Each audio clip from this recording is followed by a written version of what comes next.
I still remember the sunlight slicing through the blinds like knives the morning it started. We hadn't fought. We hadn't even spoken. Just the clink of her spoon in a coffee mug, the rustle of her slippers across the hardwood. Quiet, like the kind you only hear in houses that used to be loud. My name's Darren, 37. Architect. Married 13 years to a woman who once made my chest tighten just by brushing her fingers against my wrist. Now when she touched me, I flinched, not from disgust, from confusion, because I couldn't tell if it meant something anymore. Her name's Liana. Everyone calls her Leah except me. I never liked abbreviating beauty. That morning, she sat curled on the couch, knees hugged to her chest, steam rising from her untouched tea. She wore my shirt, though I couldn't remember the last time I'd seen her wear it voluntarily. "You okay?" I asked, halfway out the door, keys in hand. She didn't answer. Her eyes shimmered, red-rimmed, hollowed. I hesitated. Something about the way she looked made my stomach knot. Not grief, not anger, something in between. I turned, stepped back inside, dropped my keys on the counter. "Talk to me," I said. Her voice was quiet. "Can you take me to the hospital?" My heartbeat stuttered. I walked over, sat beside her. "Why? What's wrong?" Tears slid silently down her cheeks. She didn't wipe them. "I'll tell you on the way." We drove in silence. I kept glancing at her, arms crossed, forehead against the window. Her hands trembled. I thought, is it cancer? Is it worse? The moment we parked, she turned toward me. Her lips parted, throat working, and then she said something I never expected, something that made my jaw slacken and my grip on the steering, wheel tighten until my knuckles whitened. She said, "I'm not sick. I'm pregnant." Shock. Ice down my spine. But the words didn't compute, not until she said the second part. "And it's not yours." I didn't respond immediately. I couldn't. My mind folded in on itself, warping like burning film. "Who?" I whispered. She looked away, wouldn't say his name, just repeated, "I'm sorry," over and over like a chant. She clutched her belly. I looked at her hands, her fingers, trembling not from guilt, but from something else. Desire, fear, and then it hit me. She didn't want an abortion. She didn't want permission. She wanted me to understand. "You want me to help you keep it?" I asked. A sob cracked her chest. Her head shook violently. "No, I want you to help me get rid of it, but I want you to know I didn't mean to. I just didn't mean to fuck someone else," she recoiled. Tears flowed faster. "I was lonely, Darren. You're never home. You barely look at me. I felt invisible." The words cut deeper than her confession. Invisible. I had missed birthdays, dinners, our anniversary, always at the office, designing things, skyscrapers, airports, cathedrals. Meanwhile, the woman I'd built a life with was fading right in front of me. I didn't say anything. I just started the car and drove toward the entrance. She held my hand in the waiting room. I let her. Not because I forgave her, but because her fingers still felt like home.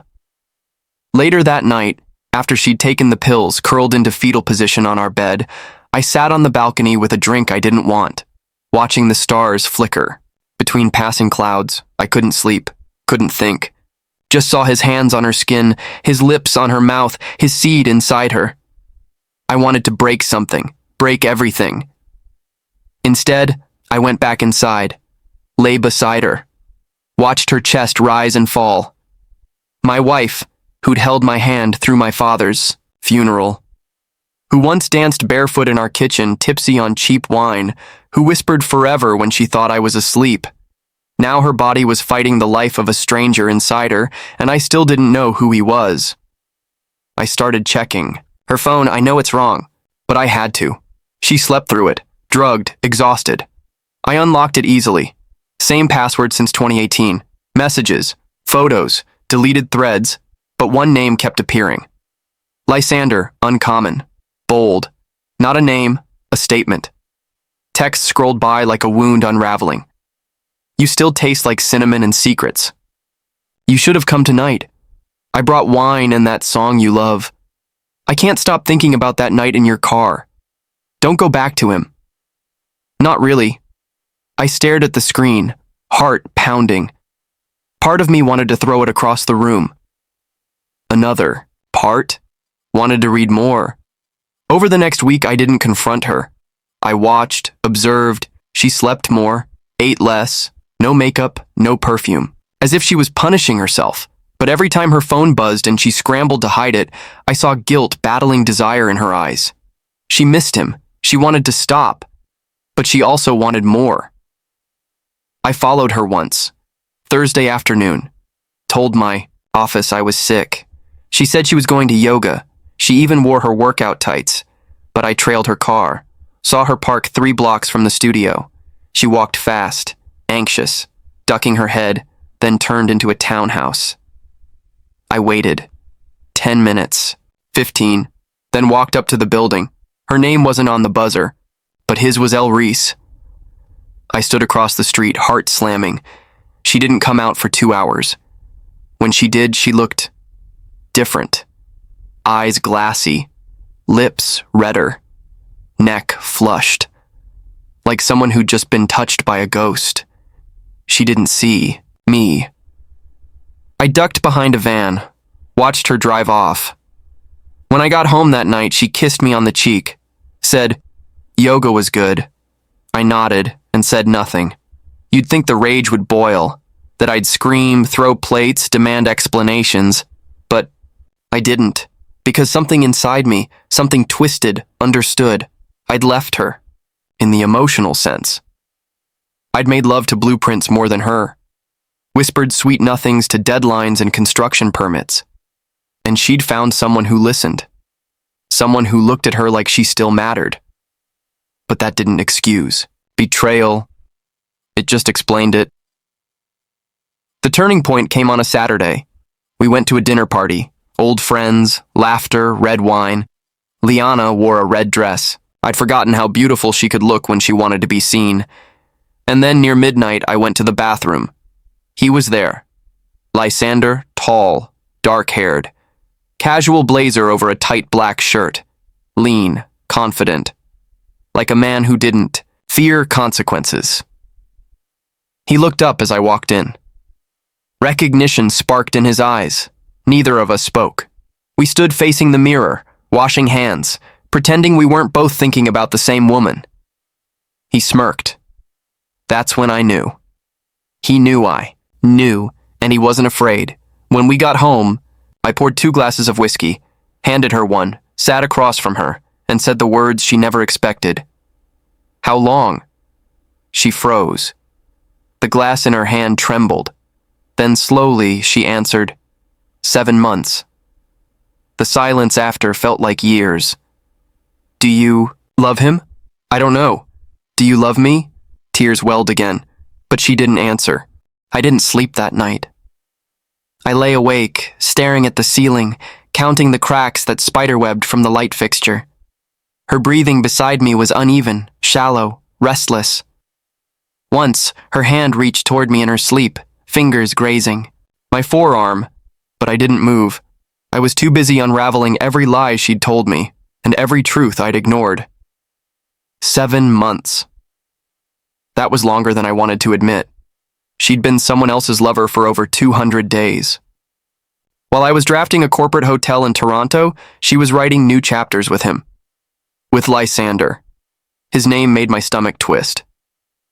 The next morning, she made pancakes. It was ridiculous, how domestic everything looked. Syrup bottle on the sol. Table, fresh strawberries in a bowl, her in a hoodie that used to be mine. We didn't speak until halfway through breakfast. She didn't eat. Just stared at the plate, twisting her fork in circles. Then, softly, "Do you want me to leave?" I sipped my coffee. It was cold. "I don't know," I replied. "Do you?" She swallowed. "Not really." "Then why him?" She didn't answer right away. Then, finally, because he looked at me. It was such a simple sentence. but it held so much weight. I felt like a fool. I had stopped looking, stopped noticing, and someone else, someone bolder, had filled the void. I nodded and stood up. I need air. I didn't go for a walk. I drove. Hours. No destination. Just open highway, fast lanes, wind howling through the cracked window. I blasted music I hadn't listened to in years. Radiohead, Nirvana, Bon Iver. Songs we used to make love to, cry to, be to.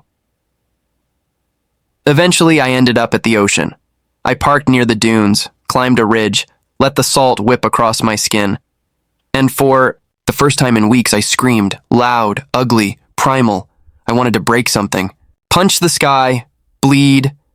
But I just sat there instead, let the waves drown me in their rhythm.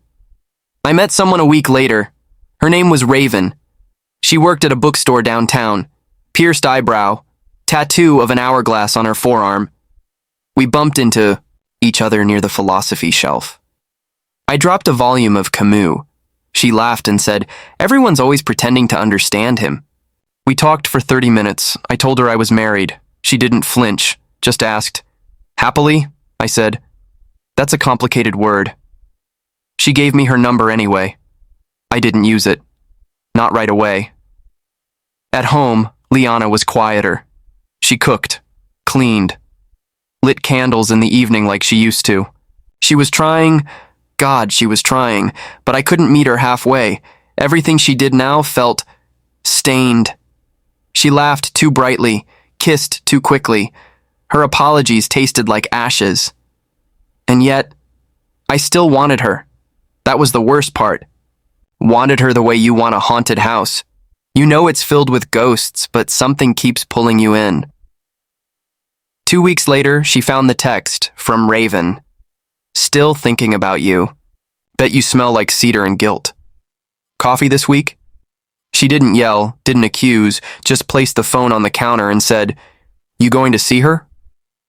I stared at the message. I didn't even know how Raven knew what I smelled like. Probably just guessed, but she was right. I did smell like guilt. "Maybe," I said. Liana nodded, bit her lip, then whispered, "Do I get to ask why?" I looked at her, really looked. Hair pulled into a messy bun. Wrinkles under her eyes.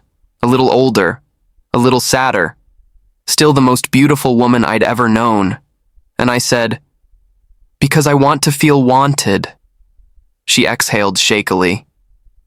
"Then, I guess we're even." I met Raven at a bar 2 days later. It wasn't a date. That's what I told myself. She wore black.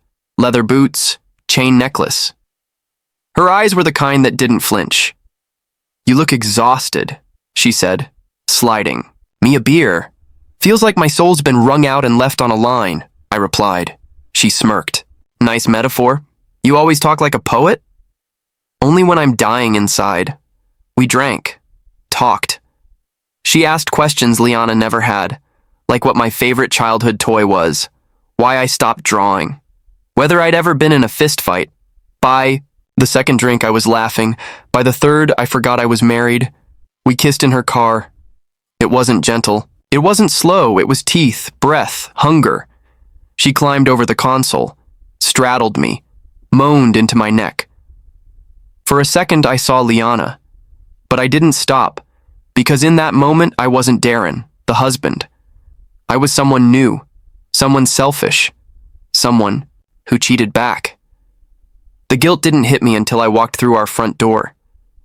Liana was on the couch watching a documentary. She looked up, saw the rumpled collar, the flush on my cheeks.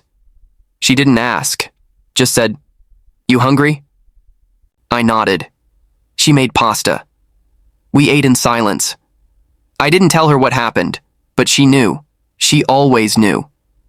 Days passed. We became strangers with rings. We shared a bed, but rarely touched. We laughed at sitcoms, but never each other's jokes. I avoided Raven, blocked her number.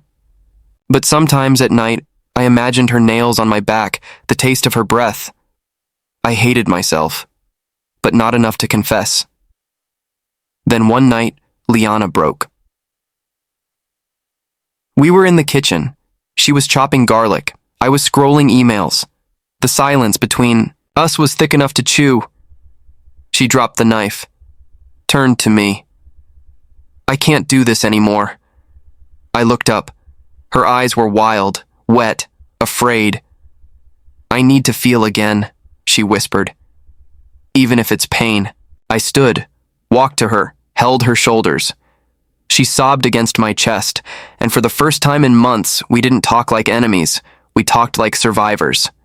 She told me everything, every time, every hotel, every text she regretted, every one she didn't.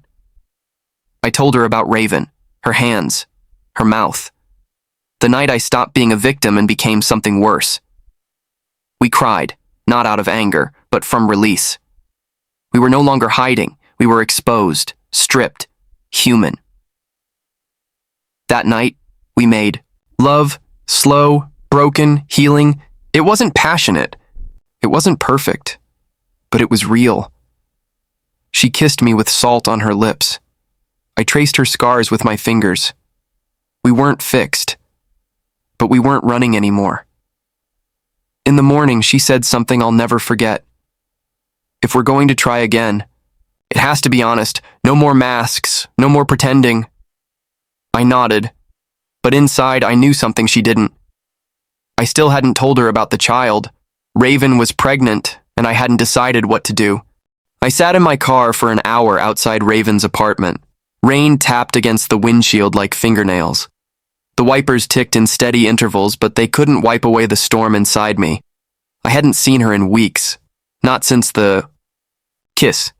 Not since the backseat chaos. Not since I'd felt more alive and more hollow than I had in years. She texted me 4 days ago. We need to talk. Please. 3 words that never mean anything good. I'd ignored them. Then came another. I'm late. 2 more days passed before she sent the final blow. Positive. I took 3. I didn't know what I was expecting when I finally knocked on her door. She answered barefoot, hair unwashed, sleeves pushed up over thin wrists. Her eyes were softer than I remembered. Not angry, not afraid, just tired. I didn't think you'd come, she said. I almost didn't. Raven stepped aside without another word. I entered her apartment. It smelled like old incense and forgotten coffee. Books stacked on every surface. A half-drunk bottle of red wine on the table. She sat down slowly, as if carrying something fragile. I followed, sat across from her. Let silence stretch between us until it snapped. I'm not asking you to raise it, she said. I'm not even asking for money. Then what are you asking? She stared at her hands, rubbed her thumb over her palm like trying to erase something invisible. I just didn't want you to find out from a voicemail or some legal letter 10 years from now. I leaned forward. What do you want to do? Her voice cracked. I don't know. When I left, I didn't go home. I drove until I ran out of gas, then walked another mile in the dark. Every streetlight looked like a jury. Every passing car a judgment. I ended up at a hotel, cheap, dimly lit, the kind with thin walls and regretful echoes. I checked in under a fake name, slept in my clothes, dreamed of 2 children crying in separate rooms, neither one mine, both screaming my name. I told Liana 2 days later. We were folding laundry. Mundane, almost peaceful. She was holding one of my old t-shirts when I said it. Raven's pregnant. She froze, just stood there, shirt still in her hands, like someone had unplugged her from reality. Then, and it's yours? I nodded. She sat on the edge of the bed, clutched the shirt like it might save her from drowning. After a minute, she whispered, What do you want to do? I didn't know how to answer. What did I want? I wanted to go back in time. I wanted none of this to be real. I wanted her to scream, cry, throw something.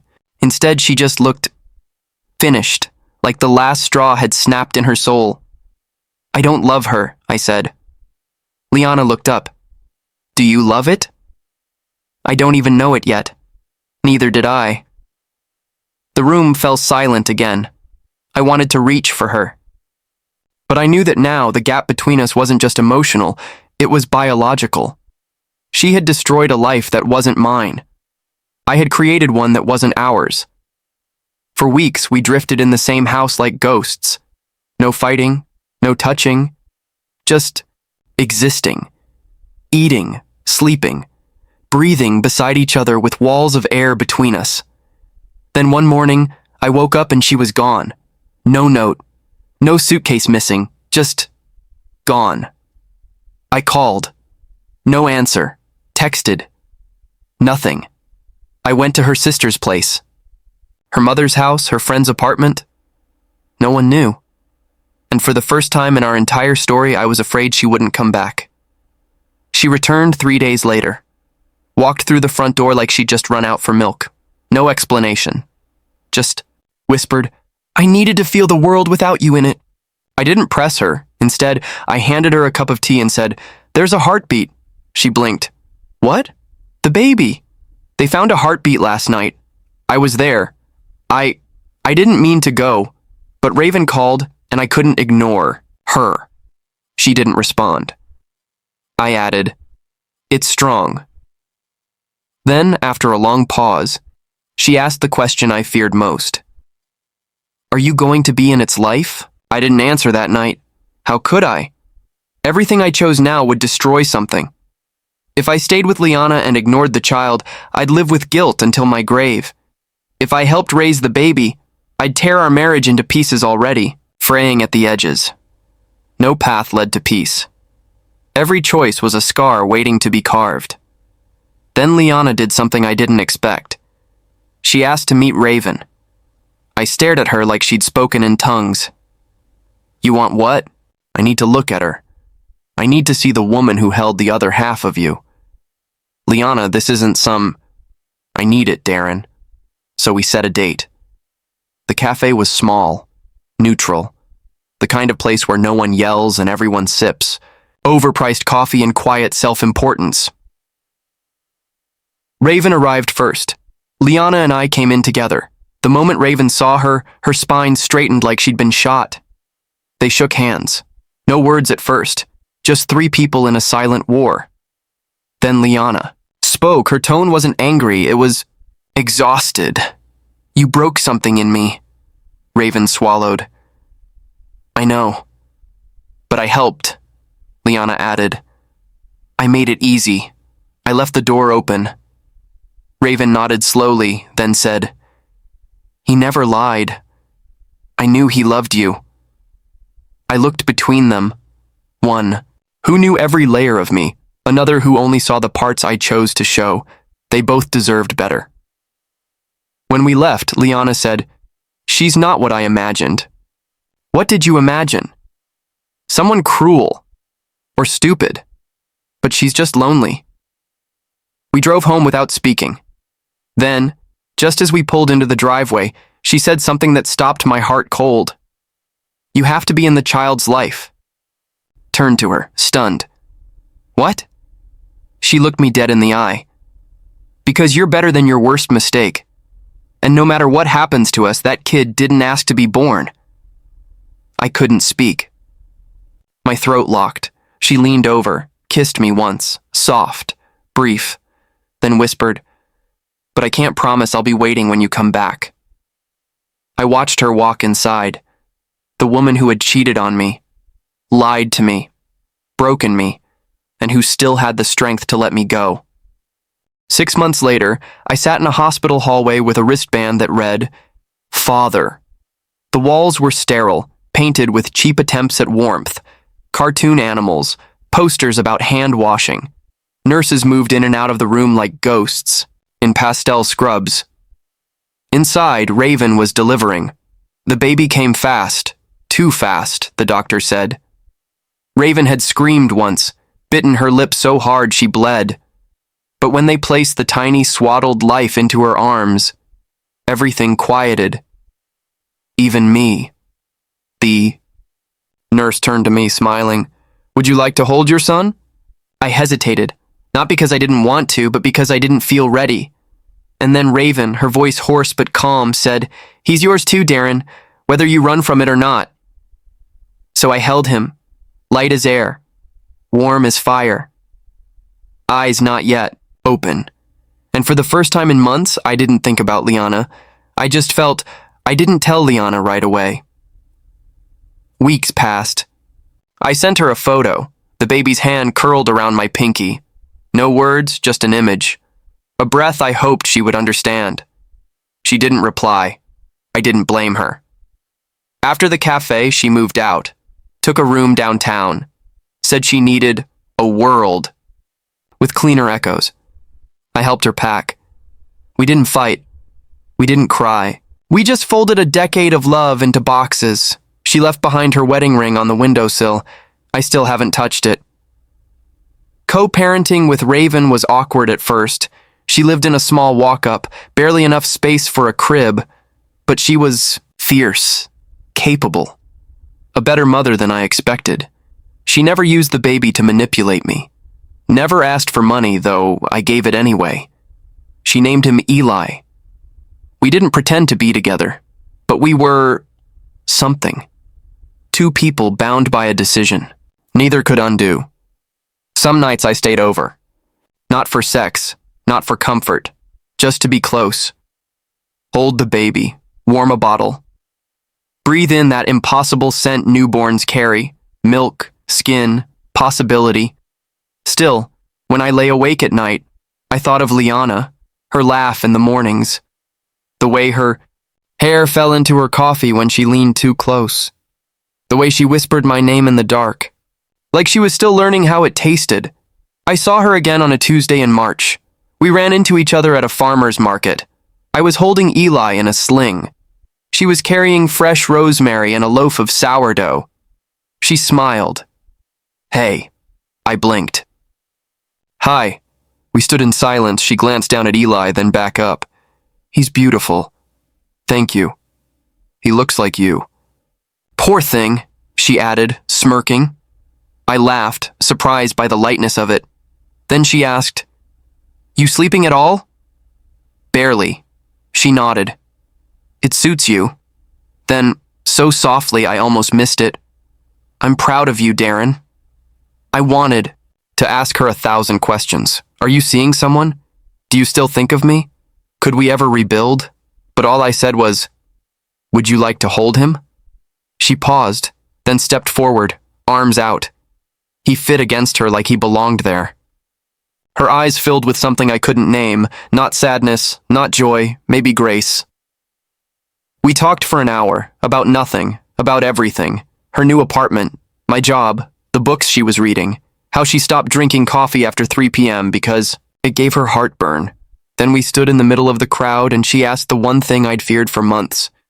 Do you love her? I didn't pretend to misunderstand. No, she studied me. Do you love me? I hesitated. Then, yes. But love wasn't a magic word anymore. It wasn't enough.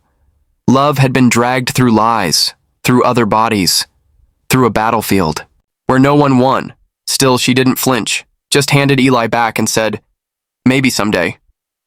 We didn't kiss. We didn't make promises. We just stood in the afternoon sun, two people who had destroyed each other and somehow lived to tell the tale. That night, I wrote her a letter. Liana, I don't know if we'll ever be what we once were. Maybe that version of us died the night you begged me through tears to take you to the hospital, and I thought you were dying inside. Maybe we were already ghosts before that. But I want you to know this. I forgive you. Not because what you didn't matter, but because I don't want to carry that weight anymore. And I hope one day when you're ready, you'll forgive me too. I still wear the grooves your voice carved into my heart. I still see you in the way the sky burns at dusk. I still believe love can survive, even after it dies. Take your time. Take all the time you need. Yours, always. Darren, I didn't send it. I folded it, tucked it into the drawer beside my bed. A letter to a life I may never return to, but would never stop missing. Weeks passed. Eli learned to smile, then laugh, then cry with purpose. Each new sound retuned my soul.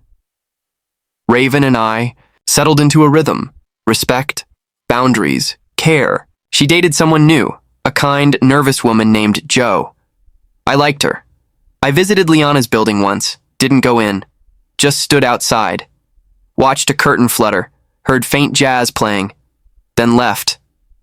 Months later, I came home to find an envelope under my door. No return address, just my name.